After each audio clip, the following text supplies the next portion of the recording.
C'est l'heure du grand dossier. Soyez bien évidemment les bienvenus sur LCI avec aujourd'hui cette question, cet enjeu, guerre en Iran, Trump lâché par ses alliés. Enfin, pour commencer, on va vous montrer tous les secrets du porte-avions Charles de Gaulle. Découverte par exemple du Hawkeye, c'est l'avion radar qui lui permet de reconnaître les territoires alentours. Découverte de ces armes qui n'existent que sur cette forteresse flottante.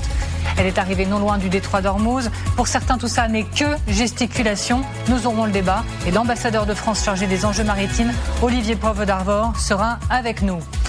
Autre question, les bases américaines sont-elles à la merci de l'Iran ? Les États-Unis ont-ils sous-évalué les dégâts infligés par Téhéran à ses intérêts dans la région ? On l'apprend, Téhéran a frappé au moins 228 actifs américains dans 15 bases du Moyen-Orient, bien plus que tout ce que l'on savait.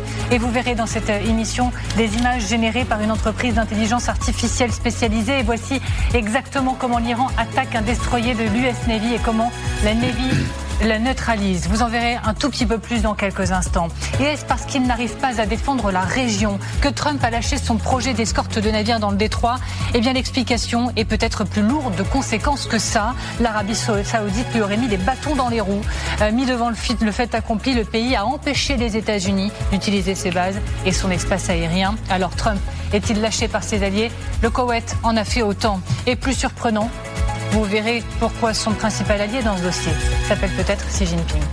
Vous verrez également nos équipes sur le terrain qui sont toujours mobilisées. Nous serons bien sûr aux États-Unis, nous serons en Iran. Guerre en Iran, Trump lâché par ses alliés, il donne le change, le président américain. Écoutez. Nous sommes pris dans, j'appelle ça une escarmouche, parce que c'est ce que c'est. C'est une escarmouche. On s'en sort incroyablement bien, comme au Venezuela où tout a été bouclé en une journée. Je dirais qu'on s'en sort à peu près aussi bien, c'est même mieux. Mais on s'en sort très bien en Iran. Tout se passe très bien et on verra bien ce qui va se passer. Ils veulent conclure un accord, ils veulent négocier. Et pour tout comprendre, pour tout décrypter, je suis donc ravie d'accueillir sur ce plateau Olivier Poivre d'Arvor. Merci beaucoup d'être avec nous. Vous êtes ambassadeur de France chargé des enjeux maritimes et des pôles. Vous êtes co-auteur avec Marina Lévy de Quand l'océan s'éveillera aux éditions Stock. Et il est là, votre livre. Merci d'avoir accepté l'invitation. Samantha Benbern, je suis bien sûr ravie de vous retrouver. Soyez la bienvenue. Vous êtes chercheuse à la Royal Institute of International Affairs. Merci beaucoup Guillaume Roquette également d'être à nos côtés. Vous êtes directeur de la rédaction du Figaro Magazine. Général François Chauvency, soyez bienvenue. Bien évidemment également. Vous êtes consultant géopolitique LCI. Xavier de Giacomoni, ravi comme à chaque fois d'être avec vous. Bien sûr, vous êtes éditorialiste international LCI. Et dans quelques instants, nous serons également rejoints par Jean-François Colossimo. Alors, pour commencer, je le promettais, ces armes qui n'existent que sur le Charles de Gaulle. Plongé dans les secrets du Charles de Gaulle, c'est le seul porte-avions à propulsion nucléaire en dehors de la flotte américaine. Il est actuellement, et on vous le disait dès hier, déployé non loin du détroit d'Ormuz. Il va bien se diriger vers la mer d'Arabie, juste en dessous du détroit. À son bord, petit exemple, le seul avion de guet aérien avancé embarqué au monde. Mais je n'en dis pas plus puisque c'est Xavier de Giacomoni qui va tout vous expliquer, qui va vous plonger dans ses secrets. Xavier de Giacomoni, capitaine Giacomoni. Voyons d'abord les appareils qui se trouvent sur le porte-avions, en commençant par cet avion radar dont j'ai commencé à parler. C'est pas celui dont on parle le plus souvent, et pourtant on le voit là, lors du passage du canal de Suez.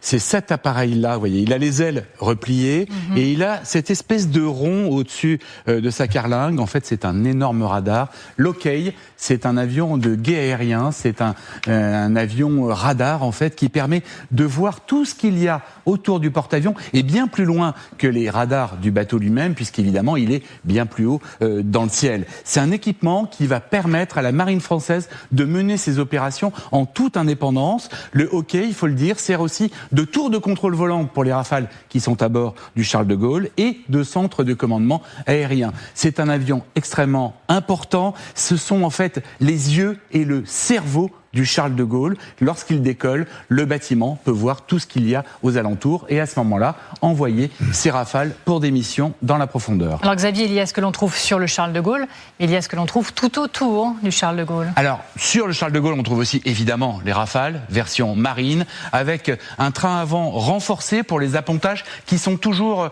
très très durs. C'est pas comme sur une piste habituelle, c'est extrêmement court. Là, on voit un décollage qui se fait avec une catapulte, ce qui signifie, par exemple, Amélie, et ça c'est extrêmement important, que la France est le seul pays au monde avec les États-Unis et maintenant la Chine, mais qui vient juste de rejoindre ce club très fermé, à opérer ce qu'on appelle des porte-avions au sens strict du terme et non pas des porte-aéronefs comme en ont par exemple les Britanniques ou alors les Italiens. Les porte-aéronefs n'ont par exemple pas de catapulte et les porte-aéronefs souvent ont le pont qui remonte comme ça pour permettre à l'avion de décoller sans la catapulte. Alors on parlait de tout ce qu'il y a autour, voilà, là on voit c'est assez impressionnant. Le Charles de Gaulle lui-même, les frégates avec des missiles antiaériens et des torpilles qui assurent sa protection et puis là encore, peut-être le plus important, même si on en parle là aussi rarement, le ravitailleur qui permet de ravitailler le Charles de Gaulle. Le Charles de Gaulle est nucléaire, donc en théorie, il a besoin de rien. Mais il a besoin de vivres pour l'équipage, il a besoin de munitions pour les rafales, il a besoin de kérosène. Donc fréquemment, ce bâtiment ravitaille le Charles de Gaulle et c'est ça qui lui permet de rester de longs mois à la mer. Donc le Charles de Gaulle actuellement a donc passé le canal de Suez, il a franchi la mer Rouge et il est positionné, il va se diluer en fait un peu comme un sous-marin, on va parler de sous-marin d'ailleurs, il va se diluer, voilà, par ici, pas trop près du Yémen, parce que là il y a des risques avec les Houthis, il va se diluer dans la mer d'Arabie, pas très loin non plus du détroit d'Ormuz où il pourrait opérer d'ici quelques temps. Pour la fin, dernier épisode extrêmement important, c'est un sous-marin nucléaire d'attaque, un SNA, pas un SNLE, lanceur d'engins pour les engins, les bombes nucléaires, sous-marin nucléaire d'attaque qui accompagne en permanence le Charles de Gaulle pour assurer sa protection, mais lui, par définition, Amélie, on ne le voit jamais. Merci beaucoup, Xavier de Giacomoni, merci beaucoup. Alors, pourquoi l'envoyer maintenant ?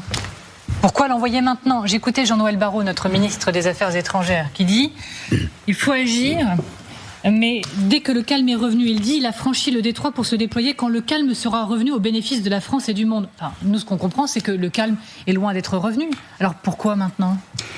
L'arrivée du Charles de Gaulle dans cette zone, c'est l'histoire d'une négociation qui a commencé et qui a permis de créer une coalition. Vous vous rappelez qu'il y a eu cette réunion mi-avril à Paris. Le président de la République a souhaité réunir, je crois, 51 pays qui étaient autour de la table, notamment avec les Britanniques, les premiers ministres britanniques, italiens et allemands qui étaient présents à Paris. Puis après, une réunion à Londres et qui a permis d'avancer sur cette possibilité d'intervenir et de pouvoir sécuriser le passage dans le détroit d'Ormuz dès lors que les opérations militaires des belligérants qui ne nous concernent pas, nous ne sommes pas dans la guerre, cesseront. Donc, dans le fond, c'est la suite d'un processus et aujourd'hui, le Charles de Gaulle est prépositionné. Il n'est pas dans la zone de conflit et nous restons, comme l'a dit le ministre des Affaires étrangères ce matin, vous l'avez cité, à distance des belligérants, mais nous sommes prêts et j'imagine que le Charles de Gaulle sera l'espace central d'une force de sécurisation dès lors que, non pas forcément toutes les négociations seront terminées parce qu'elles vont durer très longtemps, les négociations, y compris sur le nucléaire, mais dès lors qu'un minimum de raison sera revenu en mer. Mais je vais quand même insister sur ce point que beaucoup ont en tête. Est-ce que, in fine, est-ce qu'on peut totalement écarter la possibilité d'une intervention de la France dans le détroit d'Ormuz ? Est-ce qu'on peut totalement écarter une intervention militaire française dans le détroit ?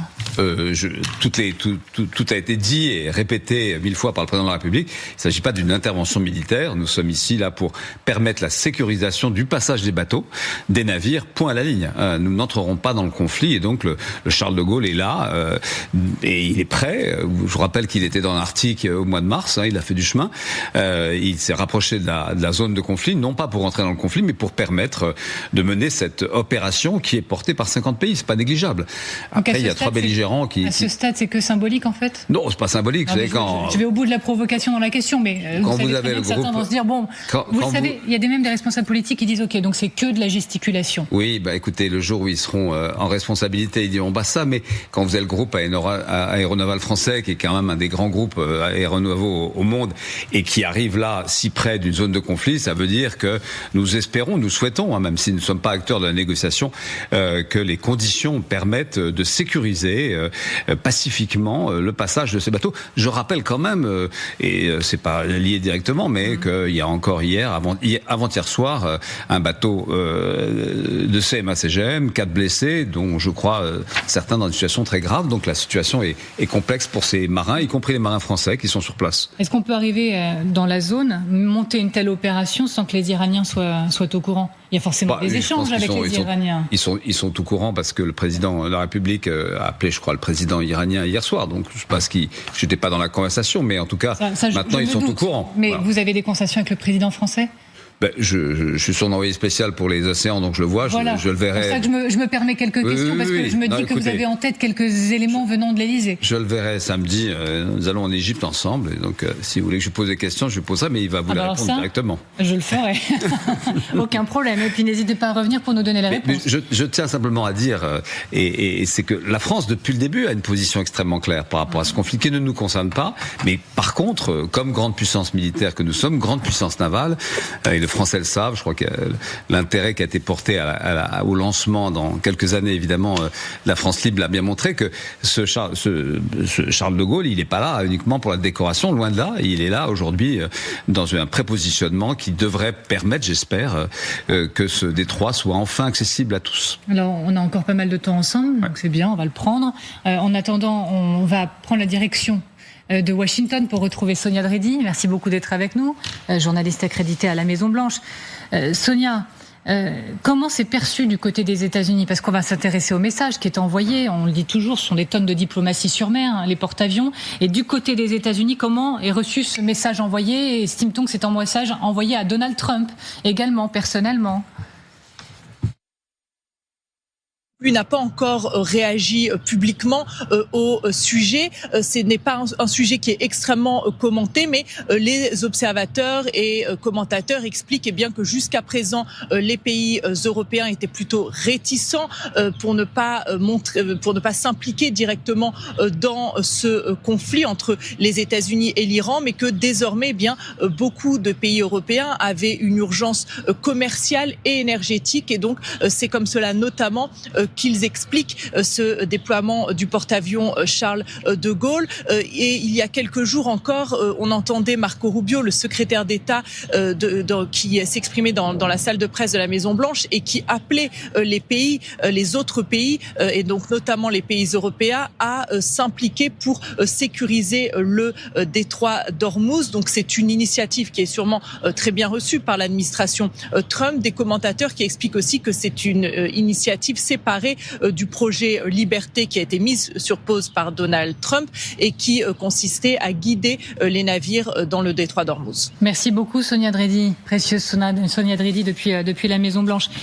Guillaume Roquette, je me tourne vers vous parce qu'il y a aussi quand même un volet politique qui est assez important. Je le disais, certains pointent du doigt la gesticulation. Alors nous, on avait le colonel Père de Jong sur le plateau hier qui nous disait que gesticulation, c'était pas du tout péjoratif quand on est un marin ou quand on est militaire.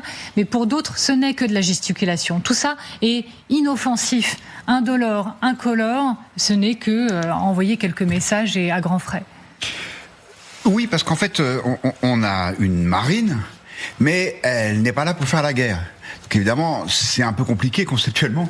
En fait, vous posiez la question, savoir est-ce que les Iraniens étaient au courant. Pour qu'on entre dans le détroit d'Ormuz, il faut que les Iraniens soient non seulement au courant, mais qu'ils soient d'accord. En fait, l'idée, c'est que il ne doit pas y avoir de conflit. La France ne veut pas faire la guerre, et on peut tout à fait le comprendre d'ailleurs. Et ça s'est déjà passé, c'était pas il y a très longtemps. En 2020, il y a eu un truc qu'on appelait l'opération Agénor, où en fait, ça fritait déjà entre les Iraniens et les Américains, et donc il fallait sécuriser la circulation dans le détroit, et les Français y sont allés. Pas tout seuls d'ailleurs, je crois qu'il y avait 9 pays européens qui les accompagnaient, mais avant d'entrer dans le détroit, on s'est assuré que les Iraniens n'allaient pas nous tirer dessus. Et d'ailleurs, il y avait d'autant moins de risques que les Américains, prudemment, eux, n'étaient pas dans cette coalition-là. Mais pour être très clair, Guillaume, vous trouvez que ça ne sert pas à grand-chose, finalement ? Vous trouvez que c'est beaucoup d'effets pour pas grand-chose ? Non, je pense qu'on est prêt pour être disponible le moment venu. Mais la vérité, c'est qu'aujourd'hui, nous ne sommes pas partie prenante de ce conflit. Donc, effectivement, on peut dire qu'on ne sert pas à grand-chose, c'est vrai, aujourd'hui, on attend. On pourrait dire qu'on fait des ronds dans l'eau, mais quand on arrivera dans une phase plus pacifiée, alors je pense que la circulation aura besoin de policiers, quoi. L'idée, c'est qu'on fasse, ça c'est pas péjoratif, c'est le groupe aéronaval français pourrait faire une opération de police en ce sens de faciliter la circulation. Je reviens sur le message à Trump pour contrecarrer peut-être ceux qui disent ce sont des ronds dans l'eau. Est-ce qu'il y a un message envoyé donc, au monde, on le comprend, aux Iraniens en particulier, mais à Donald Trump également, par exemple, de dire bon vous voyez, on peut faire des choses en dehors de l'OTAN. Voilà, on existe en dehors de vous. Le message, il est d'abord envoyé aux 50 pays qui font partie de cette coalition. C'est beaucoup, hein. Il n'y a pas que des pays européens, il y a le Canada, il y a la Norvège, je sais.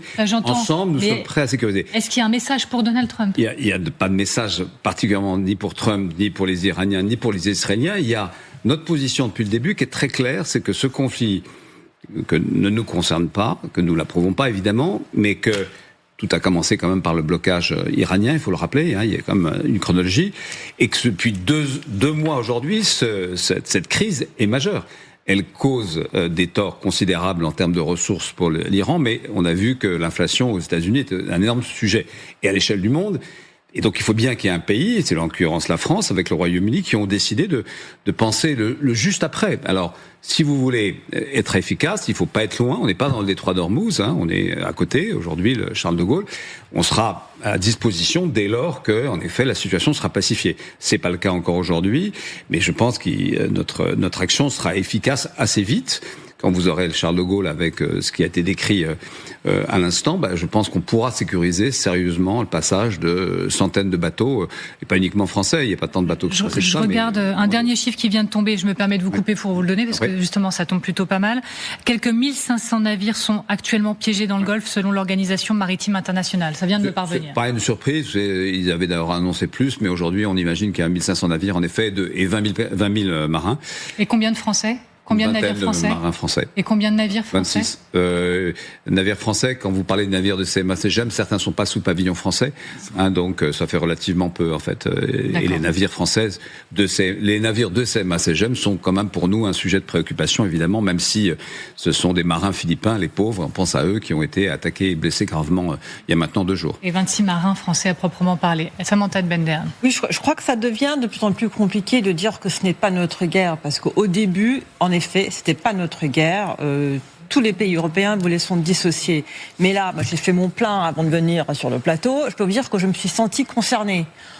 Ceux qui partent en vacances cet été, qui commencent à recevoir des mails des compagnies aériennes leur demandant de payer des suppléments, ceux qui se demandent s'ils vont même pouvoir décoller, se sentent concernés. Sans parler de tous ceux dans le monde qui commencent à ressentir la faim et le manque non seulement de carburant, mais du point de vue alimentaire. Et je crois que sans du tout vouloir présumer de savoir ce qui se passe dans la tête d'un chef d'État, je crois qu'aujourd'hui, que ce soit la France ou au Royaume-Uni, il y a à la fois une volonté de ne pas rentrer dans cette guerre, de ne pas être associé à cette guerre qui est celle de Donald Trump, mais aussi à un moment donné une responsabilité vis-à-vis des électeurs, de ceux qui commencent aujourd'hui à souffrir des conséquences de cette guerre et comment se positionner pour à la fois maintenir une distance, ne pas se mêler, mais aussi montrer qu'on essaye de faire quelque chose pour débloquer la situation, même si pour le moment ça reste, on reste coincé, mais ne rien faire. Et moi, si j'étais dans une position de prendre des décisions, je voudrais au moins envoyer une démonstration de force, même si c'est, on peut dire, une désescalade armée. Attendez, parce que je vous laisse répondre. Voilà. Samantha de Bendern dit ça atteint ses limites, ce n'est pas notre guerre. Qu'est-ce que vous répondez à ceux qui le pensent ? Ça a été dit par un chef de l'État et par les ministres, ça n'est pas notre guerre. C'est pas notre guerre. La réalité dont vous parlez, qui est celle qui s'impose à tous les consommateurs dans le monde sur la question énergétique, hein, parce que imaginez plus grave, détroit de Malacca, ça touchera pas uniquement l'énergie, ça touchera à tout le commerce mondial. Donc ce n'est pas notre guerre. Néanmoins, ça implique nécessairement une forme d'action. Il faut bien qu'il y ait un pays qui se propose avec d'autres faire la paix. Nous sommes, c'est en tant que diplomate que j'interviens d'ailleurs, nous sommes là pour faire la paix, pour permettre qu'il y ait des passages sécurisés et non soumis à une perception de droit comme certains voudraient le faire. Nous, on peut dire c'est pas notre guerre, mais les Iraniens peuvent décider que c'est la nôtre à partir du moment où on rentre dans la zone. Non, et donc la grande question c'est de savoir si les Iraniens vont estimer à un certain point que nous sommes belligérants et donc s'autoriser à nous frapper. Nous ne sommes pas dans la guerre parce que nous ne sommes pas dans la zone de conflit qui est très précise. Votre carte a montré à peu près où se trouve le Charles de Gaulle. Nous ne sommes pas arrivés sur le terrain de guerre. Mais si les Houthis devaient attaquer le Charles de Gaulle, ou essayer de l'attaquer, ou faire une tentative de l'attaquer pendant qu'il est en train de traverser la mer Rouge... Faites confiance à notre marine nationale, se mettre à distance, et le sujet des Houthis est assez bien connu par tous nos services. Il a, depuis quelques années, montré en effet son efficacité, mais là, toutes les précautions sont prises, je l'imagine, connaissant le Charles de Gaulle et ceux qui le conduisent. Général Chauvency, j'accueille juste après Jean-François Colossimo. Général Chauvency, d'abord. Allez-y. Oui, sur ce point-là, moi je partage un peu le point de vue de Samantha. Il y a un moment, on peut très bien avoir des discussions politiques, des prises de position politiques qu'on peut parfaitement comprendre, mais l'intérêt sur les consommateurs, oui, mais entre les deux, il y a quand même les conditions de vie de l'ensemble des populations qui peuvent être menacées. Et je dirais qu'aujourd'hui, alors moi je ne suis pas sur l'avis qu'on gesticule. Hein. J'estime que la force qu'on déploie en mer d'Arabie potentiellement est une nécessité. En revanche, qu'est-ce qui va se passer après à un moment donné? Est-ce qu'on va pouvoir en permanence dire on va pas se battre, c'est pas notre boulot finalement, c'est pas notre guerre, avec toutes les conséquences économiques et autres mondiales qui se présentent aujourd'hui. Donc à un moment donné, il va peut-être falloir, pas maintenant, on n'en est pas encore là, mais ça c'est le premier point. Le deuxième point quand même, il faudra quand même que les autres États dont vous avez parlé d'ailleurs viennent un petit peu renforcer le groupe aéronaval. Et pour l'instant, on se retrouve avec des navires français qui ont fait, j'irais, son leader. On arrive, on est les premiers, on montre notre détermination, mais et derrière, est-ce que ça suit? C'est peut-être une question qu'on peut poser. Je me permets d'accueillir, comme je le promettais, Jean-François Colossimo. Soyez le bienvenu, comme à chaque fois sur ce plateau. Vous êtes historien, vous êtes essayiste, vous êtes directeur des éditions du Cerf et auteur du livre notamment Occident ennemi mondial numéro 1 aux éditions Albin Michel. Bonjour. Bonjour. Merci d'être là. Et donc, je vous en prie, même, je sais que vous suivez le débat depuis quelques minutes maintenant. Est-ce que vous estimez que la France doit aller plus loin? Alors, je pense que quand le président de la République dit « ça n'est pas notre guerre », c'est parce que c'est une guerre préventive des États-Unis, que les États-Unis mènent avec Israël, hors de tout cadre international, et que nous continuons, en dépit du fait que beaucoup de méchants quand même le contestent, nous continuons à adhérer à ce droit international, n'est-ce pas? Et donc c'est une guerre qui pour nous ne peut pas être juste, d'autant plus que même les buts de guerre, on les connaît pas. En fait, ils ne cessent de changer, enfin, etc. Donc dans ce sens-là, c'est pas notre guerre. Maintenant, c'est tout de même un peu notre guerre, parce que je vois pas comment la France pourrait rester insensible au fait que l'Iran nous a fait la guerre depuis à peu près 45 ans, n'est-ce pas? L'Iran a commis des attentats en France, l'Iran a pris des Français en otage, l'Iran a commis, à travers ses proxys, des atteintes très graves aux intérêts français, au Proche-Orient, au Liban particulièrement, enfin, etc. En tout cas, ce régime-là. Ensuite, en dépit du fait que nous ne sommes pas belligérants, nous avons déjà quelques morts, n'est-ce pas? Que ça soit en Irak, que ça soit au Liban même, etc. Alors, tout ça dit quoi? Tout ça dit qu'aujourd'hui, de toute façon, les guerres, elles sont mondialisées. C'est-à-dire, vous voulez en être, vous voulez pas en être, ça dépend pas tellement de votre, je dirais, décision, parce que vous en subissez de toute façon les effets, et ces effets peuvent être aussi, par exemple, effectivement aussi, la déstabilisation économique, dont nous courons le risque, avec une économie en plus très fragile, désormais, n'est-ce pas, avec l'explosion du prix du baril. Voilà.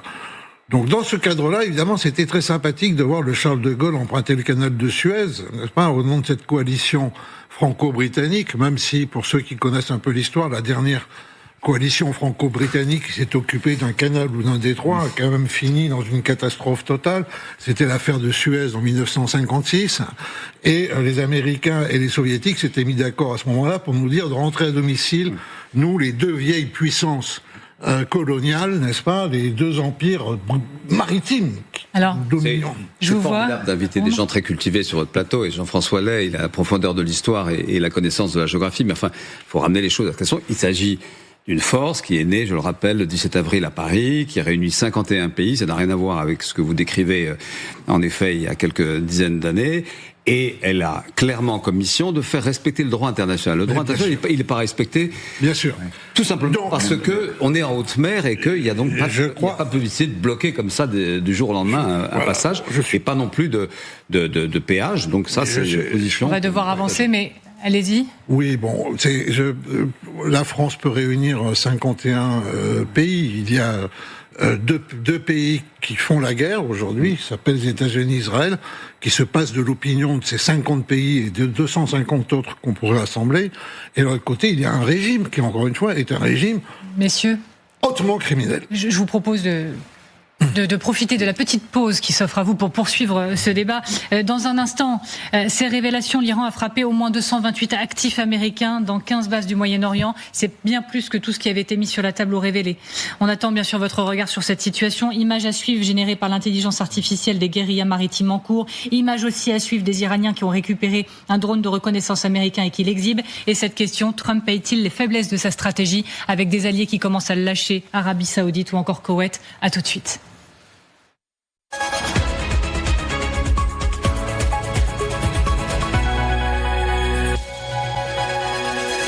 Vous êtes toujours devant le grand dossier avec toujours cet enjeu, guerre en Iran, Trump lâché par ses alliés. On va en parler avec mes invités, mais là c'est l'heure de l'essentiel de l'actualité. Collégienne de 14 ans tuée dans l'Aisne, le suspect âgé de 23 ans a reconnu les faits. Chloé, collégienne résidant dans le petit bourg de Fer en Tardenois, est décédée, on le rappelle, mercredi matin de plusieurs blessures par arme blanche. Hantavirus sur un bateau de croisière, 5 cas confirmés à ce jour, annonce l'Organisation mondiale de la santé, qui estime possible que d'autres cas soient signalés. Mais ce n'est ni le début d'une pandémie, ni d'une épidémie, selon l'OMS, qui veut rassurer, alors que l'on apprend que 30 passagers ont quitté le navire sur l'île de Sainte-Hélène 13 jours après la mort du premier voyageur à bord. 2 résidents de Singapour et un Danois sont actuellement à l'isolement. Et puis Marco Rubio, le secrétaire d'État américain, a rencontré le pape. Le temps dira si la mission d'apaisement aura porté ses fruits. La tâche n'était pas simple.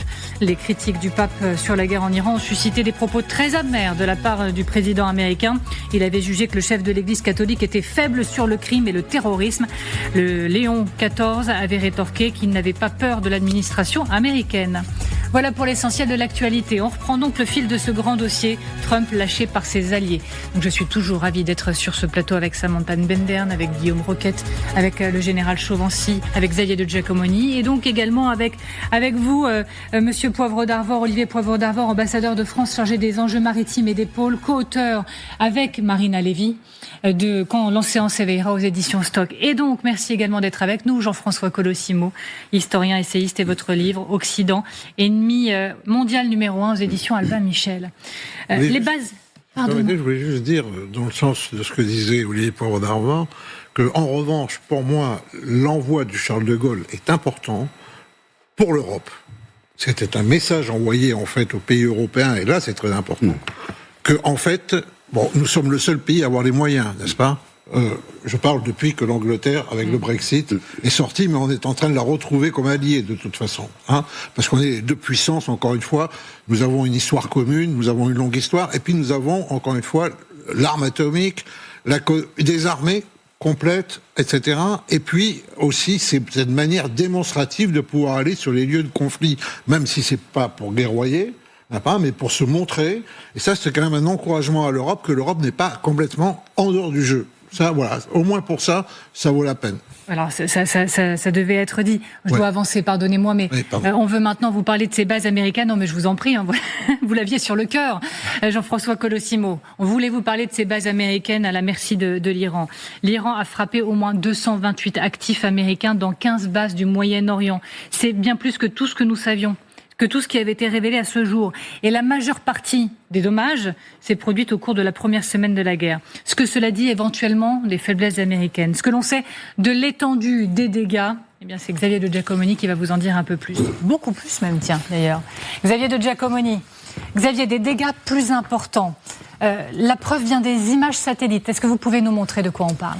Oui, c'est une enquête très très fouillée du Washington Post qui donne toutes ces informations, parce qu'évidemment, les Américains, le CENTCOM en particulier, n'ont pas dévoilé tout ce qui s'était passé. Vous le disiez, 228 structures ou équipements, des radars, des entrepôts, des bases, des pistes sur des sites militaires américains ont été endommagés par des frappes aériennes depuis le début de la guerre. Alors jusqu'à présent, on en avait déjà parlé, hein, les médias américains avaient fait état de chiffres bien inférieurs à ça. Les journalistes ont examiné plus de 100 images satellites diffusées par l'Iran. La source est de l'autre côté, chez l'adversaire. Ils ont évidemment vérifié leur authenticité et les ont comparées à des images satellitaires occidentales. Illustration avec la base aérienne d'Ali Al-Salem au Koweït.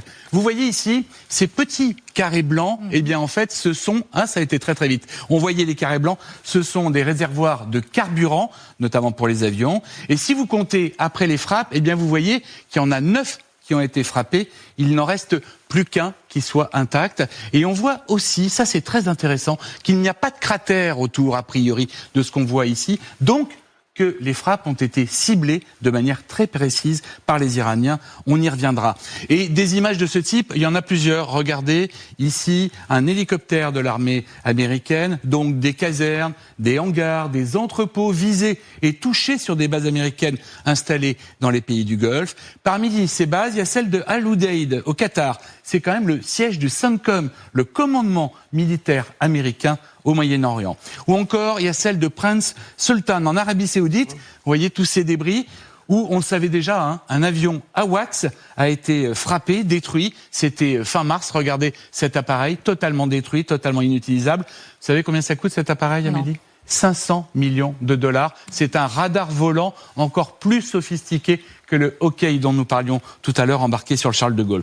Alors, selon cette enquête, ce sont les bases du Koweït et le quartier général de la 5e flotte à Bahreïn qui ont été les plus durement touchés par ces frappes iraniennes. Comment on peut expliquer cette, certains diront, incroyable vulnérabilité américaine ? Il y a pas mal d'hubris américain dans tout ça. L'armée américaine aurait largement sous-estimé les capacités de ciblage de l'Iran, contrairement à ce qui était anticipé, ce que je vous disais tout à l'heure. Les attaques de l'Iran étaient extrêmement précises. Les défenses US étaient aussi pas du tout adaptées à la guerre des drones, une arme très maîtrisée par Téhéran. Vous savez que l'Iran a donné ses drones au début de la guerre contre l'Ukraine à la Russie, le fameux Shahed. Et dans plusieurs cas, les militaires américains ont certainement laissé passer des missiles, intentionnellement, pour ne pas amputer leur stock de THAAD ou de Patriot, les missiles de défense antiaérienne qui valent extrêmement cher. Donc dans certains cas, on a préféré laisser faire, ça coûtait moins cher en fait que d'abattre ces missiles. Et enfin, certaines bases étaient largement insuffisamment protégées, notamment le centre d'opération tactique de Port Shuaibah au Koweït, où 6 militaires américains sont morts, vous en souvenez Amélie, dans une attaque de drone début mars. De nombreuses bases américaines dans le Golfe, et là aussi c'est un manque de préparation et un peu d'hubris, n'ont pas d'abri fortifié pour abriter les troupes, tout simplement. Merci beaucoup Xavier de Giacomodi, c'était formidable, merci vraiment. Jean-François Colosimo, je disais les bases américaines sont à la merci de l'Iran. Bon, c'est peut-être un peu excessif, mais de quoi est-ce le nom d'une grande fébrilité américaine ? C'est surtout ça marque l'échec d'une stratégie mondiale qui a fondé la puissance américaine. L'Amérique, c'est une thalassocratie. L'Amérique, elle n'exerce pas de domination par des colonies. Elle exerce sa domination sur les mers. C'est une grande île, l'Amérique. Les États-Unis sont une grande île, et en fait, ils projettent leur puissance par les mers. Voilà. À travers les mers, qu'est-ce qui se passe ? Les États-Unis ont à peu près 800 bases dans le monde, y compris parfois des bases chez leurs ennemis. Il y a la base de Guantanamo et à Cuba, n'est-ce pas ?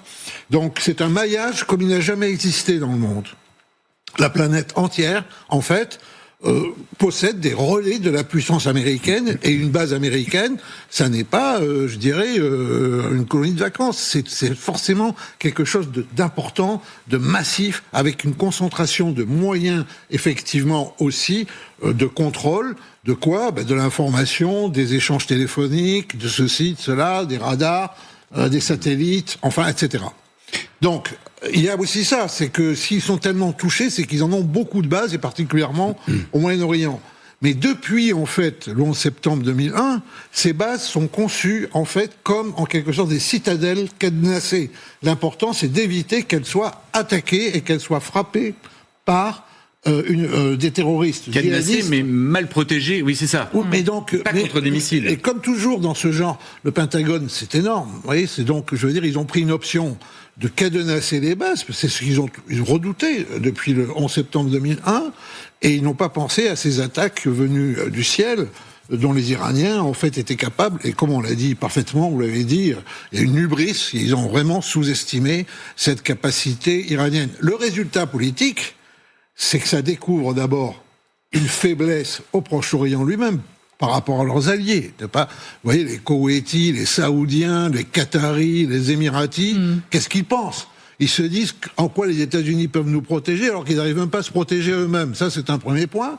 Et le deuxième point qui est important, c'est que ça remet quand même, alors là, je dirais en un mot, et puis on passe à autre chose, ça remet vraiment cette vision de la puissance projetée simplement sur les mers, elle est remise en cause par qui ? Mais elle est remise en cause par la Chine, n'est-ce pas ? Qui, elle, se projette non seulement sur les mers, mais sur les routes, les fameuses routes de la soie, et a une projection aussi terrestre qui est énorme. Voilà. Donc, c'est là où on en est. Il y a cette grosse révision. C'est cuisant comme échec. Même si c'est pas si spectaculaire, même s'il faut regarder les bases une à une, mais c'est un échec très, très cuisant à tout niveau. Comment c'est regardé à votre niveau, à vous, Olivier? La surprise, elle est, non pas en tant que diplomate, mais en tant que marin et navigateur. Je suis allé plusieurs fois dans ce détroit d'Ormuz, que je connais assez bien. C'est que les États-Unis, grande puissance maritime, en effet, la première aujourd'hui, concurrencée, c'est un autre sujet quand même, par la Chine bientôt. Et puis imaginez qu'en attaquant l'Iran, il n'y aurait pas un élément maritime qui allait se poser. Dans le fond, je pense que la guerre telle que les Américains l'imaginaient n'allait se toucher que la terre et faire tomber le régime, en effet, rapidement. Or, en fait, tous les manuels militaires, navals, disent clairement que quand on attaque l'Iran, Hormuz est immédiatement la réponse. Et ça n'a pas été anticipé, manifestement.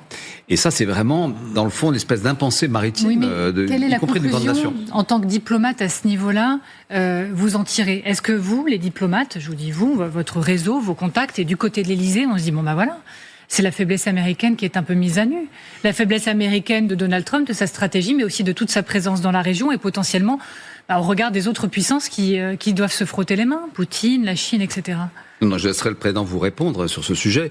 Il est le bienvenu, encore une fois. Ce que je peux vous dire, c'est que nous ne sommes pas du tout des va-t-en-guerre et qu'au contraire, et y compris dans tous les conflits qui aujourd'hui s'annoncent, y compris, je me souviens, on se moquait à un moment donné, il y a exactement 3 mois, j'ai eu le droit à quelques plaisanteries, l'intervention française et d'autres pays au Groenland. Vous voyez, on avait des chasseurs alpins, pas très nombreux, mais je suis désolé, ça a été extrêmement efficace. 60 militaires sont arrivés au Groenland et les États-Unis sont revenus dans la sagesse de la discussion avec le Danemark et avec le Groenland. Donc c'est un peu la même chose avec le Charles de Gaulle. Dans le fond, c'est un grand pays militaire comme le nôtre va montrer en effet qu'il est capable de sécuriser, d'amener la paix, et nous sommes des diplomates, on n'est pas là pour faire la guerre en effet. Sonia Dridi, nous attend à nouveau du côté de la Maison-Blanche. Sonia Dridi, est-ce que la Maison-Blanche a dissimulé volontairement la situation, a caché la vérité de ces forces frappées, de ces intérêts frappés au Moyen-Orient, et quel impact de ces révélations du côté des États-Unis ? Alors, on en parle beaucoup ici aux États-Unis.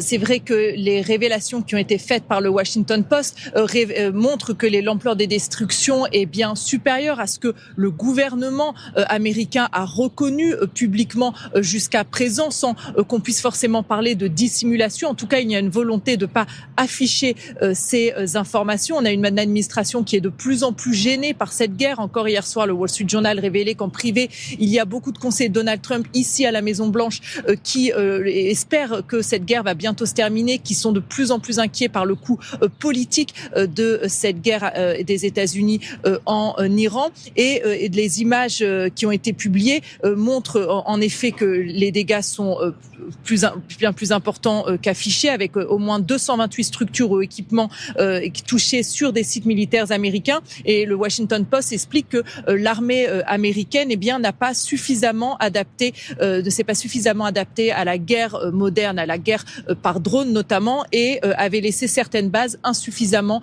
protégées. Donc c'est un sujet qui est de plus en plus discuté aujourd'hui, et dans quelques instants, le président américain va recevoir le président brésilien dans le bureau ovale, et on peut imaginer que des questions seront posées à Donald Trump à ce sujet. Et on suivra tout ça grâce à vous, Sonia Dridi. Merci beaucoup encore une fois d'avoir été avec nous. Je disais que certains spécialistes défense à Bantan-Bender évaluent les dégâts à $10 milliards. Moi, je suis pas en mesure de dire si c'est le cas. D'ailleurs, je pense que peu de gens pourraient le dire aujourd'hui. Je voudrais juste je rajoute une petite image, parce qu'il y a une autre base américaine qui a été attaquée ces dernières heures, à Erbil en Irak. avec des drones qui ont été envoyés. D'ailleurs, vous noterez que personne ne juge que c'est une violation du cessez-le-feu. Ça en dit long peut-être sur ce qui se passe en ce moment, mais ces images, elles ont quelques heures seulement. À quel point tout ça, tout ce qu'on vient de se dire, c'est désastreux pour l'image intérieure, mais dans aussi la guerre de communication et psychologique que livrent les États-Unis. C'est exactement ça, c'est la guerre de communication que les États-Unis sont en train de perdre. Les États-Unis sont affaiblis, je crois que c'est beaucoup trop exagéré. Les États-Unis restent une puissance économique et militaire qui n'a pas, qui a des rivales qui sont en train de monter en puissance, mais qui reste quand même la première puissance mondiale aujourd'hui.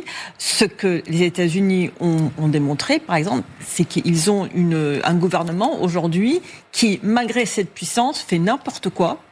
Et cette guerre, la façon dont cette guerre a été menée dans le Golfe, c'était une démonstration de voilà, on peut bombarder, on peut envoyer des porte-avions, mais finalement, on n'arrive pas à venir à bout d'un pays comme l'Iran, parce qu'il y a une guerre asymétrique qui est en train d'avoir lieu maintenant. On dirait que les Américains n'ont rien appris de ce qui s'est passé entre l'Ukraine et la Russie, où il y a aussi une guerre totalement asymétrique, que ce grand pays soi-disant invincible qui allait conquérir Kiev en 3 jours, eh bien, 4 ans et demi après le début de la guerre, les Russes sont en train de perdre du terrain. On entend une même rhétorique. Et une même rhétorique qui sort de Washington dans un déni total de réalité. Donc là, on apprend aujourd'hui que le nombre de bases américaines est beaucoup plus important que ce qui avait initialement été avoué. Vous entendez Donald Trump qui dit « tout va bien, nous avons un succès en Iran comme au Venezuela ». Donc je crois que la crédibilité des États-Unis, pas sa force réelle, mais sa crédibilité, apprend un sacré coup, oui. Juste sur cette communication du tout va bien, vous auriez certainement noté ces dernières heures l'infographie publiée par le président américain lui-même qui compare cette guerre aux autres guerres, Afghanistan, Vietnam, etc. On comprend le message, c'est de dire que cette histoire n'est qu'une aventure et qu'elle dure finalement peu de temps. C'est un propos qu'il martèle assez régulièrement. Général, j'ai une petite colle peut-être pour vous. On a repéré juste avant le début de cette émission une image d'Iraniens qui ont récupéré des drones ennemis. C'est l'agence de presse officielle iranienne, Radio-Télévision Islamique de la République Islamique d'Iran, pour la citer, qui a diffusé ces toutes dernières images de l'épave d'un drone ennemi abattu la veille. Selon les informations toujours de la propagande, le drone aurait été abattu par les systèmes de défense aérienne iraniens dans le détroit d'Ormuz, mardi, heure locale. Que voit-on? Et surtout, est-ce que les Iraniens, très concrètement, peuvent récupérer cette arme pour récupérer des informations sur la stratégie américaine et des technologies également? Sans aucun doute. Le problème, c'est que quand je vois ça, moi, je vois un tube. Alors, effectivement, ils peuvent nous vendre ça comme un drone, mais moi, les images des drones, c'est pas ça. Hein. Donc, c'est peut-être un morceau de drone, oui, mais qui est plus vraiment identifiable. En revanche, il faut quand même savoir que, d'après les sources, je dirais, américaines de spécialistes, il y a quand même une bonne quinzaine de drones de haute valeur ajoutée américains qui ont été abattus pendant ces 2 mois de guerre. Donc là, on en a un qui a été récupéré, tout à fait possible. En revanche, il y a un effort pour récupérer des informations, des données, le mode de fonctionnement. Oui, sans aucun doute, c'est de bonne guerre, systématiquement. D'un autre côté, je vois surtout une action de propagande où il s'agit de montrer, oui, enfin, au peuple iranien, nous avons abattu un drone américain, nous sommes capables de nous défendre, et le résultat, il est là, et on met les images pour que tout le monde en parle. Alors, si j'additionne tout ça entre les informations sur des bases américaines en nombre frappées dès le début de la guerre, ces drones récupérés par les Iraniens, images de propagande, on va garder la prudence nécessaire, mais à la fin de la journée, encore une fois, comme on dit, quel est l'impact pour le président américain et quel est l'impact pour la guerre en général qu'il essaye de mener? L'impact, c'est bon, alors on en est où et comment on en sort? Parce qu'effectivement, que dans une guerre, il y ait des aéronefs qui soient atteints, qui soient touchés, c'est pas grave. En revanche, quand les aéronefs sont touchés à terre et pas sur le théâtre d'opération, ça veut dire que il y a un manque de préparation. Ça veut dire que derrière ça, il y a un manque d'anticipation. Ça veut dire que derrière ça, il y a un problème de confusion dans la stratégie américaine. Et effectivement, c'est pas dramatique pour l'économie des États-Unis. De toute façon, les matériels, c'est eux qui les fabriquent. Donc l'argent, il va pour les industriels américains. On fera un peu plus de déficit, mais quand on est assis sur la photocopieuse, parce qu'on a le dollar, c'est pas très grave. Mais en revanche, je pense que pour déjà, les Américains majoritairement étaient opposés à cette guerre, mais quand ils voient ça, ils disent mais qu'est-ce que c'est le sens de tout ça, quoi. Et je pense que Trump risque de le payer cher politiquement. Pour alimenter, je vois déjà vos envies de réagir, mais alimenter notre conversation, on est riche en images aujourd'hui.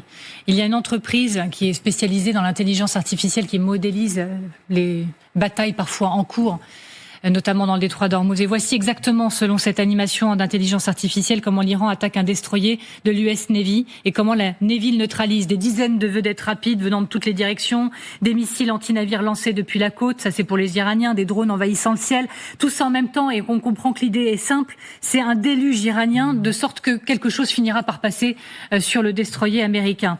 À la fin, les hélicoptères Apache américains, eux, viennent à bout des vedettes rapides, des missiles abattent des tirs entrants et le convoi sort malgré tout indemne. C'est potentiellement ce qui s'est passé il y a quelques heures dans le détroit d'Ormuz. Je rappelle que c'est une entreprise à Italie qui le fait, hein, ça ne vient pas de nous, je tiens à le préciser. Mais ce que ça dit, encore une fois, de la force iranienne toujours présente, Jean-François Colosimo, potentiellement de la capacité encore des États-Unis à tenir. Ce que ça dit du rapport de force et qui a la main? Alors, d'abord, moi je crois que les images là qu'on avait vues juste avant, elles sont très significatives. Il faut faire un peu d'histoire culturelle, de la supériorité tout de même du chiisme. Vous savez que dans le chiisme, il n'y a pas d'interdit de l'image. C'est pour ça que vous avez un cinéma iranien qui, en dépit d'un régime absurde, se classe parmi les meilleurs du monde. Donc vous êtes face avec les Iraniens, avec des gens qui maîtrisent tous les codes, n'est-ce pas, de ce que nous pensons être notre culture, dont ils seraient étrangers parce qu'ils seraient islamistes. Pas du tout. Pas du tout. Je veux dire, donc tout ce qui se passe sur Internet, on l'a vu, la manière dont ils répliquent à Trump, etc. Propagande avec les Lego. Ils sont plus que doués dans la maîtrise de ces codes, je dirais, de la culture mondialisée. Là, c'est le premier point. Le deuxième, c'est que là où c'est inégal depuis le départ, c'est qu'il y en a qui sont prêts à mourir. C'est ce régime, et les autres qui ne sont pas prêts à mourir. Donc, moi, je suis pas, je dirais, un grand spécialiste de polémologie, mais enfin, vous imaginez bien que si vous mettez deux personnes sur un ring, il y en a une qui est prête à aller jusqu'au sang, et l'autre qui veut rentrer tranquille le soir, après avoir fait, je dirais, un bon match, vous allez voir que c'est pas tout à fait la même façon de combattre. Or, ce régime-là, encore une fois, c'est un régime qui est fondé sur la martyrologie, c'est un régime de martyrs, pas les martyrs de Hussein et d'Ali, etc., de martyrs de la guerre contre l'Irak. Encore une fois, je le répète souvent, mais Jalili, qui est le deuxième aujourd'hui du véritable régime, qui est derrière Vahidi, qui était en fait l'émissaire du guide par rapport à tous les conseils de sécurité contre ce pouvoir très mafieux, Jalili, il a perdu une jambe à Bassora dans les années 80 lors de cette fameuse guerre contre l'Irak. Il a le titre de martyr vivant. Quand on lui dit « Bonjour, monsieur le martyr vivant ». Donc vous êtes face à des gens qui vivent dans cette atmosphère, je dirais, de mort, dans cette atmosphère d'apocalypse, et en plus, ils ont tous 70 ans.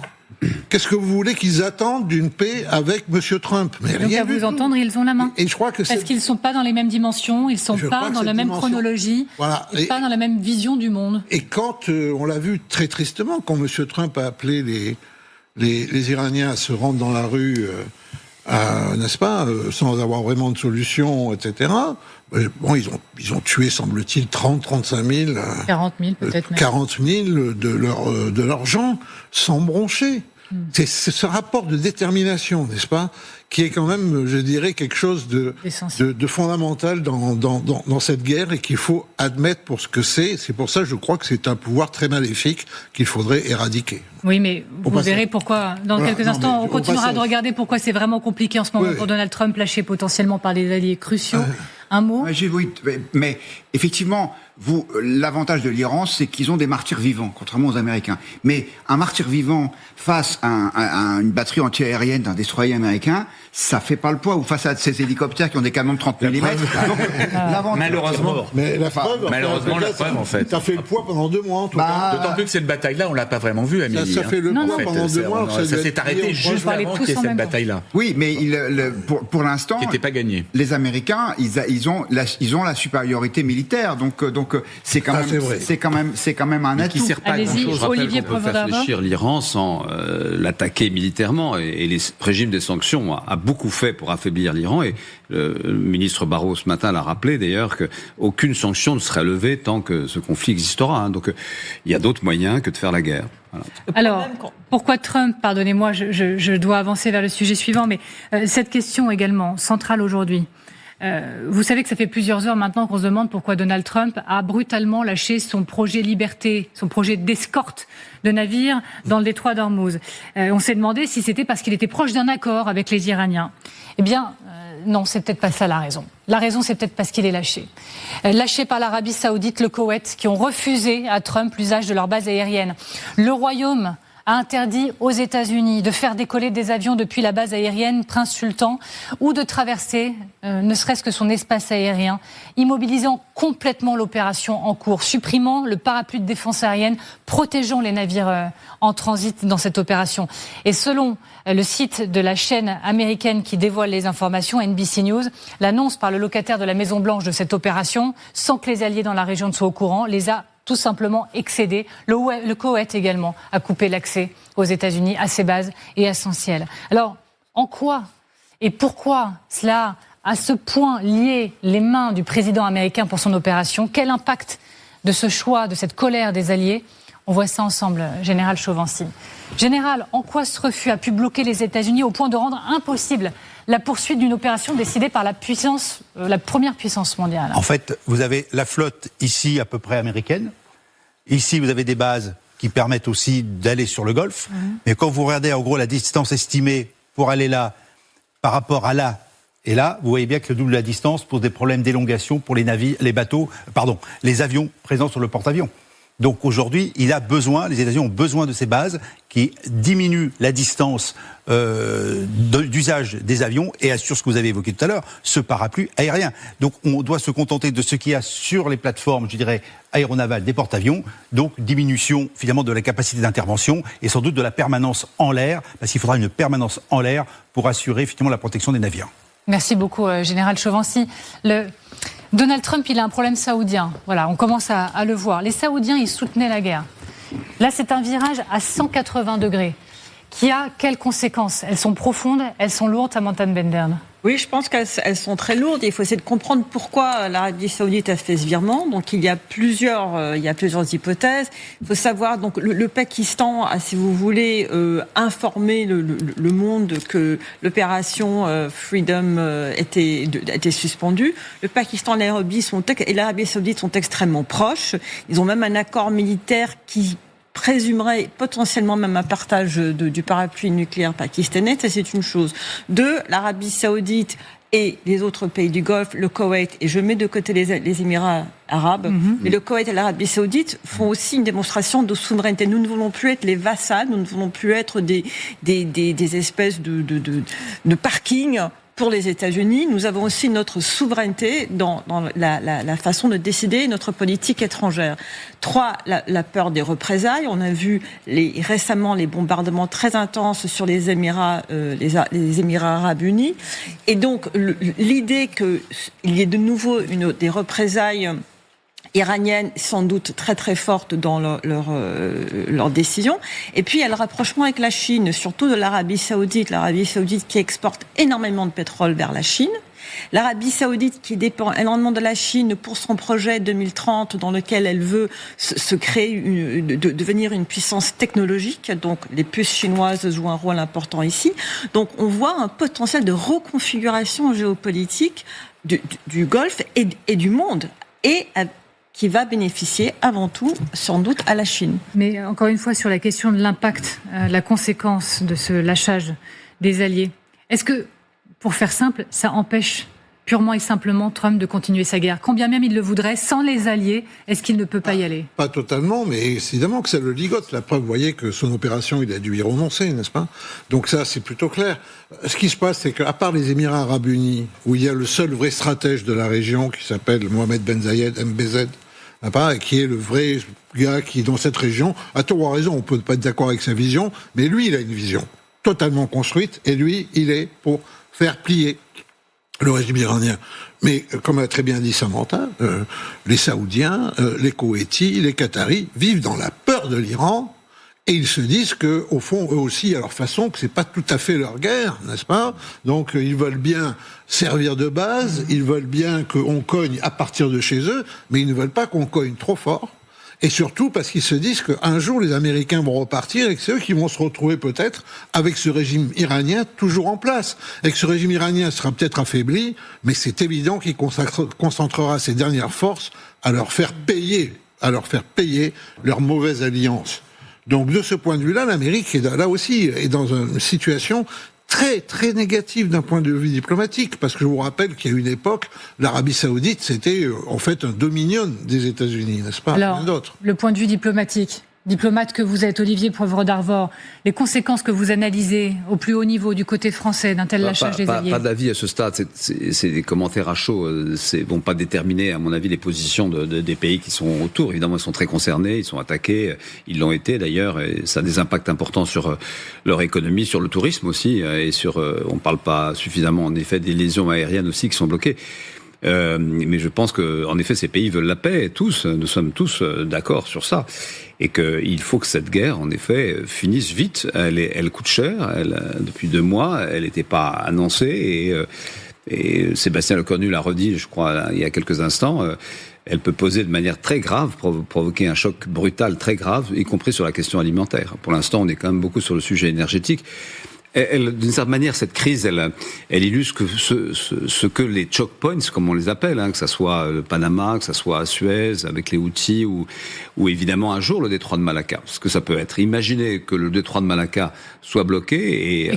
Vous pouvez expliquer à nos téléspectateurs? Le détroit de Malacca, ça se passe en mer de Chine, et c'est par là que passe, non pas uniquement le commerce du gaz et du pétrole, comme c'est le cas pour Hormuz, mais tout le commerce mondial de porte-containers. Et là, c'est un blocage du monde immédiat. Il y a une grande fragilité, il y a une sorte d'impensé de ce que la mer représente. Le jour où on s'attaquera aux câbles sous-marins, il y en a 600 aujourd'hui, ils sont très peu protégés. Vous pourrez bloquer le pays beaucoup plus que le Covid. Et donc, ce qu'on voit ici, c'est que quand on sait penser la mer, et c'est pour ça que je suis quand même très heureux que la France ait pensé à ce réarmement naval, y compris avec ce nouveau porte-avions, alors que le Royaume-Uni, malheureusement, pour eux, est un peu en arrière de la main. Il faut savoir penser la mer si on veut penser les conflits de demain. Il y en aura en Arctique, il peut y en avoir en mer de Chine méridionale, il y en a en Méditerranée aujourd'hui. Je la fais attendre depuis bien trop longtemps maintenant. C'est Elisa Cléache qui nous attend depuis Doha. Merci beaucoup d'être avec nous, Elisa, et pardonnez-moi de vous avoir fait patienter. Les pays du Golfe sont-ils les uns après les autres en train de claquer la porte au nez de Donald Trump ? En tout cas, ils essayent de lui faire comprendre qu'ils n'acceptent plus cette position extrêmement compliquée, extrêmement ambiguë depuis le début de la guerre, coincée dans la politique des États-Unis vis-à-vis de l'Iran. Et ce qu'on apprend plus particulièrement grâce à nos confrères de NBC News, c'est que c'est même ce désaccord des pays du Golfe vis-à-vis de la politique de Donald Trump qui aurait mis fin de manière très précipitée au projet Liberté qui, je vous le rappelle, avait pour but d'escorter les navires au sein du détroit d'Ormuz. Donald Trump n'aurait averti aucun de ses alliés régionaux et c'est particulièrement l'Arabie Saoudite qui s'en serait offusquée en fermant son espace aérien aux États-Unis mais aussi sa base aérienne de Prince Sultan. Or, ce sont des moyens militaires qui sont extrêmement utilisés par les forces américaines et qui auraient été nécessaires dans le cadre de ce projet Liberté pour former une sorte de parapluie aérien défensif pour protéger justement ces navires américains qui auraient opéré dans le détroit d'Ormuz. D'autres pays du Golfe avaient également été pris de court par cette annonce du projet Liberté de Donald Trump, le Qatar où je me trouve mais aussi Oman. Donc on le voit bien, ce demi-tour forcé de Donald Trump, cela montre une forme de faiblesse, peut-être une limite à la puissance américaine ici au Moyen-Orient qui continue quand même de dépendre majoritairement de ses alliés pour déployer ses forces. Merci infiniment. Elisa Cléache depuis Doha, merci beaucoup à vous. Allez-y Guillaume Roquette, vous vouliez réagir? Oui, parce que il me semble que les pays du Golfe, qu'est-ce qu'ils sont en train de voir?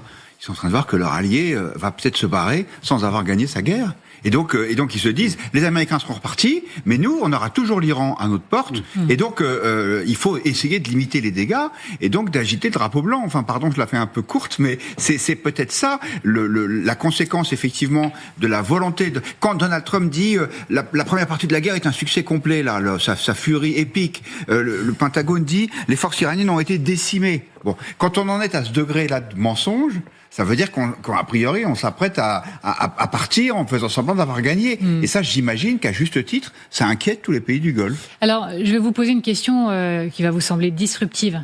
Si c'était la surprise finalement, et si c'était par la Chine que la solution a été trouvée et si le principal allié de Trump, finalement, ce serait Xi Jinping. Est-ce que c'est sur la Chine qu'il peut s'appuyer? Parce que la Chine a envie d'arranger les choses. Parce que la Chine a besoin que la situation s'arrange parce qu'elle a de nombreux intérêts économiques dans la région. Parce que la Chine est la seule à avoir les moyens pour que la situation s'arrange. Le New York Times révèle il y a quelques heures seulement que Téhéran aurait commencé à réduire la production dans certains puits de ses pétroles. On a une information qui a circulé, qui n'est pas confirmée, mais sur un navire chinois qui aurait été frappé dans le détroit. On a écouté ce témoignage d'un marin chinois qui dit si vous voulez vous battre, battez-vous, mais sortez-nous de là. Regardez. 要打赶紧打，要谈赶紧谈，要和赶紧和。要是能让我们过，最好让我们赶紧过呀！真扛不住了啊！我这么有耐心的一个人，我都感觉有点扛不住啊。 Donc il a intérêt, Xi Jinping, il a un intérêt personnel à ce que la situation se débloque. Est-ce que Donald Trump, qui est attendu dans tout juste une semaine à Pékin, peut trouver chez le président chinois, dans ce dossier, une forme d'allié? À la condition, pour Xi Jinping, que ça se traduise par un affaiblissement de la position de l'Amérique à l'échelle planétaire. Ça va pas plus loin. Ça va se payer très cher si c'est le cas. Donc, est-ce que ça va être de la faiblesse des démocraties, une fois de plus, face à des régimes totalitaires? Parce qu'en Chine, on est dans un régime totalitaire. Hein. On n'est pas dans un régime autoritaire. Il y a un parti unique, enfin, etc. Il y a vraiment tous les marqueurs de la définition de Hannah Arendt. Donc, effectivement, voilà, parce que Pékin, de toute façon... Qu'est-ce que peut faire Pékin si ce n'est finalement aménager une solution? Vous savez, c'est ce qu'avait fait Poutine au moment où, en fait, Obama voulait lancer sa guerre contre, en fait, Damas, contre la Syrie, puisque Bachar el-Assad avait transgressé et avait utilisé des armes chimiques. Bon, et puis on était à 2 points de faire la guerre, nous, avec Obama, nos avions tournés, n'est-ce pas? Le président de la République, François Hollande, 2013, avait convoqué le Congrès pour annoncer la déclaration de guerre. Et dans la nuit, tout s'est résolu parce que Poutine a volé au secours d'Obama et lui a dit c'est bon, je gère le parc des armes chimiques et syriennes, n'est-ce pas? Et bactériologiques. Bon. D'ailleurs, la Russie a refait cette proposition d'aller gérer le nucléaire iranien la dilution de l'uranium. Pour le compte de Trump. Trump, pour l'instant, ne veut pas entendre parler. Mais si Xi Jinping arrive avec une solution, ça sera une solution de ce type. Combien ça vous coûte un courtier, n'est-ce pas, qui résout, en fait, un tel problème, à savoir que vous êtes engagé dans une guerre dont vous sentez qu'elle peut vous échapper, à moins d'une escalade folle qui pourrait vous coûter le pouvoir. Combien ça vous coûte? C'est ça la question. D'autant que... Et Xi lui présentera l'addition. Ah oui, c'est sûr, ça va se payer. D'autant que le jeu est très complexe. Il y a quelques jours, c'est même une question d'heure, le chef de la diplomatie iranienne, il était à Pékin. Oui. Il était avec les Chinois. On a vu passer les images il y a quelques instants. On imagine qu'il n'est pas reparti sans rien sous le bras, d'ailleurs. Hein, l'Iranien, on n'est pas complètement naïf. On apprend également ces dernières heures que la Chine continue de livrer des composants. Donc c'est du concret du côté des Iraniens. Et pourtant, est-ce que Xi Jinping pourrait être l'homme qui ralentirait le bras iranien, notamment sur le dossier du nucléaire iranien? On peut imaginer en tout cas que l'impact de cette crise sur la Chine est considérable. 80% des importations du pétrole iranien vont en Chine. 80%. Donc c'est considérable. Et en effet, vous l'avez rappelé, c'était hier, le ministre iranien des Affaires étrangères est venu rencontrer son homologue à Pékin. Et comme vous le savez, dans quelques jours, le président américain se rendra en Chine. Donc il y aura une discussion évidemment sur ce sujet-là. Je voudrais qu'on vous montre quelques images supplémentaires. Ont été observées, images satellites à la clé, de nouveaux développements dans un complexe nucléaire. On est du côté de Natanz, avec des portails de tunnels qui ont été à nouveau partiellement obstrués avec des matériaux qui sont identifiés comme étant de la terre, de la roche, mais qui empêcheraient l'accès des véhicules terrestres à entrer dans ces portails de tunnels, alors que l'accord qui semble émerger ces dernières heures évoque des points très concrets sur le nucléaire. On voit les Iraniens potentiellement enfouir, enterrer à nouveau le nucléaire dans ces conditions. Est-ce qu'on peut voir des solutions diplomatiques émerger en allant à Pékin, en ayant ailleurs, en des rencontres? entre présidents? Il ne faut jamais perdre espoir qu'il y aura des solutions diplomatiques. Les Chinois sont dans une position intéressante ici, parce que c'est la deuxième rencontre entre Xi et Trump, donc depuis le deuxième mandat de Trump. La première rencontre en Corée du Sud, Trump est ressorti, on va dire, pas penaud, mais c'est la Chine qui est sortie en vainqueur de cette réunion, parce qu'elle a obtenu que Trump n'impose pas les droits de douane absolument catastrophiques qu'elle avait menacé d'imposer. Donc la Chine est dans une position de force aujourd'hui avec Trump. Qu'est-ce qui s'est discuté entre Araghchi et Wang Yi, son homologue chinois, il y a quelques jours? La Chine, qui a quand même un programme nucléaire très important, est-ce qu'elle pourrait être une candidate pour entreposer le nucléaire uranien? Le problème, c'est que la Russie connaît très très bien le programme nucléaire iranien, beaucoup moins bien que la Chine. Mais le fait que l'Iran, qu'on soit en train d'observer l'Iran en train d'éventuellement enterrer ou s'agiter en tout cas autour de ces sites nucléaires, ça veut dire quoi? Ça veut dire qu'en tout cas, l'uranium enrichi est toujours là, est toujours intact. Ils ont toujours quelque chose à protéger. Et donc ce programme nucléaire existe. D'après les dernières informations qui ont été rendues publiques, notamment via l'AIEA, c'est que les centrifuges à Isfahan, qui sont celles qui pourraient transformer l'uranium de 60% en 90%, seraient en état de marche. Donc l'Iran n'a peut-être pas pris la décision politique de faire le pas vers le nucléaire. Aujourd'hui, en pleine guerre, ça semble très peu probable, mais que si cet uranium reste en Iran, avec un régime qui s'est endurci, avec un parlement qui parle ouvertement de sortir du traité de non-prolifération nucléaire, personne, y compris la Chine, n'a intérêt à voir un Iran nucléaire apparaître. Alors, Xavier, Guillaume et Jean-François. Ce qui est très intéressant avec les images que vous avez montrées tout à l'heure sur les transformations dans les montagnes qui abritent a priori des secrets nucléaires iraniens, on ne sait pas ce que c'est, on ne sait pas si ce sont les 400 kilos d'uranium enrichi ou d'autres choses, peut-être des centrifugeuses qui n'ont pas été touchées ni en juin ni dans la dernière guerre. Mais ce qui est intéressant, c'est que depuis 2018, depuis la sortie de l'accord sur le nucléaire, le JCPOA par Donald Trump, les inspections de l'AIEA sont allées en pente décroissante. Au début, il y en avait encore un peu, jusque dans les années 2020-2021, et puis ensuite, il n'y en avait plus du tout. 2025, alors, la seule solution, c'est de surveiller ce que font les Iraniens en ayant leur accord, parce qu'on ne peut pas pénétrer, vous voyez les sites, on ne peut pas pénétrer dans ces sites-là sans avoir leur accord. Donc ce qui se passe aujourd'hui bouleverse totalement la surveillance indispensable du programme nucléaire iranien, et ce sera valable aussi pour le futur.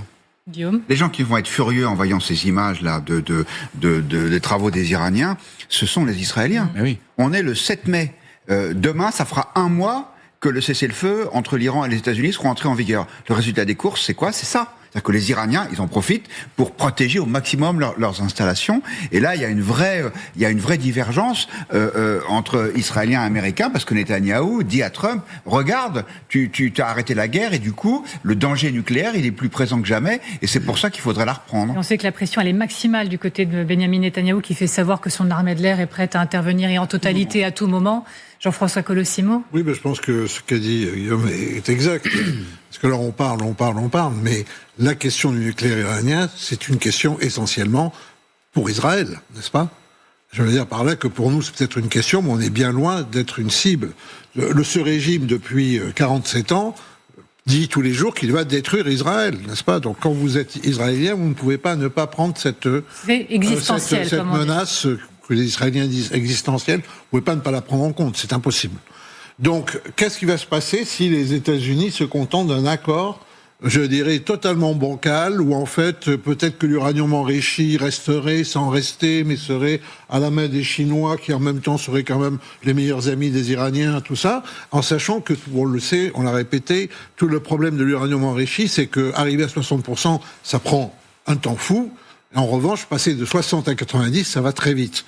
Donc, si on remettait à zéro les Iraniens, n'est-ce pas, pour eux, ça serait une perte considérable. C'est ça dont il faut se rendre compte. C'est pas une affaire simplement, est-ce qu'ils pourraient le refaire à 60%, cet uranium enrichi? C'est que s'ils voulaient le faire, ça leur prendrait des années. Donc, encore une fois, en termes de capital, remettez-vous, je dirais malheureusement, si je puis dire, à leur place, mais en termes de capital, à ce moment-là, ils auront en quelque sorte perdu. Et ça, c'est ce qu'ils ne veulent pas pour l'instant, en dépit de toutes les menaces, de tous les bombardements, etc. de M. Trump. C'est là où on en est. Merci. Ben voilà, donc c'est bien de se quitter là-dessus. Je pense que c'est un bon résumé de la situation, finalement. Merci infiniment, Jean-François Colossimo. Merci beaucoup à vous, Guillaume Roquette. Merci infiniment, Samantha de Bendern. Merci, Xavier de Giacomoni, mon capitaine. Merci beaucoup, Olivier Poivre d'Arvor, d'avoir été avec nous. Je rappelle votre livre. C'est Quand l'océan s'éveillera. Édition Stock. Merci infiniment, Général Chauvency, d'avoir été avec nous. Merci à vous de nous avoir regardés.